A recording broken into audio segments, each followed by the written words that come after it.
The Gilded Age is back and I couldn't be more excited. The costumes are even more extravagant, the set design is even more immaculate, acting is much better. It seems they took lessons from season 1 and improved the show in every aspect. Perfection.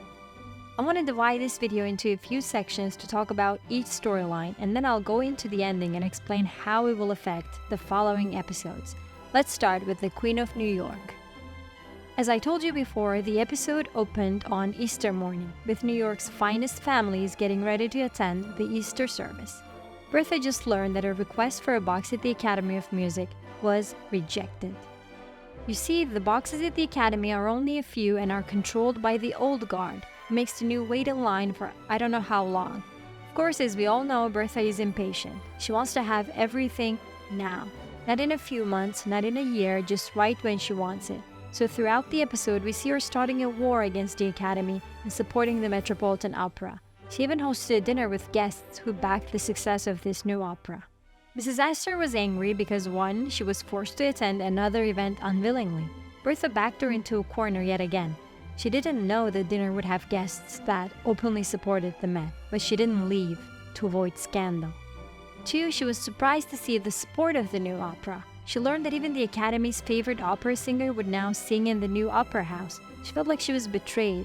The final blow came when that singer appeared at Bertha's house, singing for all the guests. The scene, the flowers, the singing, Mrs. Astor's face, everything was incredible. I have only one complaint. Let me know if you agree or disagree in the comments. I didn't want to see Mrs. Aster as an opponent that could be defeated so easily. We need to see more of her influence on display. She's supposed to be this top tier of the New York elite, right? Give her more power, more menace, or else she will be just another boring antagonist. I want to see her as a formidable adversary. Let me know if that makes sense. Since we saw Peggy would be back in New York in the trailers already, I assumed she wouldn't return with her son. But I have to admit, I didn't expect the child to be dead at the age of 3. That was such a heartbreaking storyline. One part of me wished this child storyline was never included because I always wanted to see Peggy's independent journey. I'm kind of relieved to see that she's leaving all that behind and focusing on what's ahead. But for a minute, I thought they were depicting the child's father too kindly. I want Peggy to be with Mr. Fortune, although I know the real Thomas Fortune was married during the events of the Gilded Age. Let's hope the show changes that. To me, Peggy's storyline highlighted a big difference between the two sides of the story. Look at how Peggy and her family are suffering from real-life problems and tragedies, like dying from scarlet fever and losing a loved one. Peggy and the ones close to her wore all black clothes to signify mourning, while the white families were playing with toys and focusing on things like opera, wearing extravagantly colorful clothes. I thought this contrast was well portrayed. It's funny how for a young woman to teach watercolor at a Catholic school is deemed unacceptable by Agnes.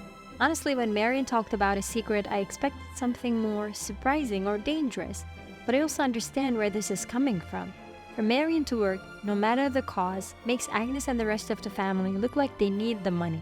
Working just to spend time doing something was not seen as a proper thing to do for a young lady at that time. I can't even imagine how Bertha would react if Gladys did something like this. She would probably hold the young girl hostage in her room, not that she's doing things differently now. I understand Marian's need to be independent, and I support her 100% because of feminism and stuff. But she will give Agnes a heart attack, and I would never forgive that. As for her love life, it looks like everyone is eyeing cousin Dashiell for her, although he's quite older and has a 14-year-old daughter. Other than the fact that he could compete in a beard contest against Mr. Russell, I don't really have anything to say about him because I'm all team Larian, you know? Larry and Marian. I will wait for that to happen even if it means I'll have to wait 85 years. I mean, I knew George was a robber baron. I also knew he would be a robber baron who would act like a robber baron. But after seeing him as such a good husband and father in season 1, I didn't expect to see him as a villain. It looks like he will be on the ruthless side when it comes to the conflict between workers and masters. He talked about standing against the workers who ask for 8 hours workday. What an absurd request, right? The episode also showed Oscar finally seriously opening up to Gladys about his desire to get married.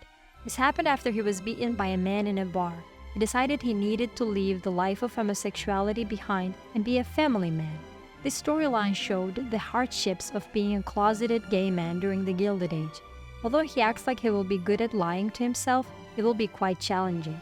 I was more shocked to see the reaction of Gladys. I didn't think she would be interested, but she appeared unsure. I mean, there's no way Gladys and Oscar get married. George and Bertha will make sure of that, but it was still interesting to see how gullible Gladys can be. There's a new rector in town, and Ada is falling for him. Saw him only briefly during the Easter sermon and after when he was having a conversation with the Van Ryns. Ada seemed specifically interested in him, and I also recognized him from the trailers and the various promo pictures for this season. I'm just happy there's a chance Ada experiences this kind of love, although I'm sure Agnes will try to ruin it. Would I be too elitist if I said I'm not interested in the storylines of the housekeepers? The ex-French chef is not interesting to me. The same goes for Watson, whose daughter is apparently a rich woman. Don't even get me started on Jack and Miss Weber and Bridget's jealousy. I wish we only saw the upstairs people. There, I've said it. I kind of touched upon it briefly, but let me go over it again. Bertha having that opera singer at her house was a massive win for her and quite a loss for Mrs. Aster and the Academy of Music.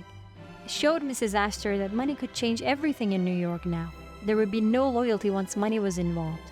I saw a glimpse of revenge on her face at the end, so I'm assuming she will try to sabotage the Met or any other thing that Bertha does. That's it, everyone. I hope you enjoyed my recap and analysis. Did you like the episode? What are your comments about each storyline? Tell me in the section below. Don't forget to like and share this video, subscribe to next season for more videos like this, and see you soon.